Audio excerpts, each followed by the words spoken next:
ప్రత్యేకంగా మీరు అడిగిన ఎగ్జిట్ పోల్స్ అనేవి దేశవ్యాప్తంగా కూడా ఏ పార్టీకి అనుకూలంగా ఉన్నాయనేది మీరు ఒకసారి గమనించాలి.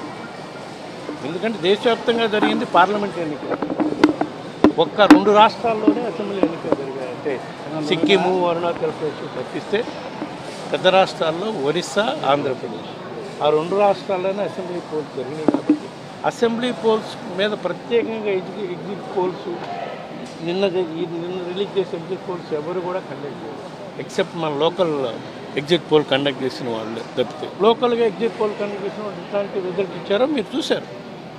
దాన్ని బట్టి ప్రజలు అర్థం చేసుకోవచ్చు ఎవరిని ప్రభావితం చేసే విధంగా నేషనల్ వ్యాప్తంగా దేశవ్యాప్తంగా ఇచ్చిన ఎగ్జిట్ పోల్స్ ఉన్నాయనేది పూర్తిగా అర్థమవుతుంది.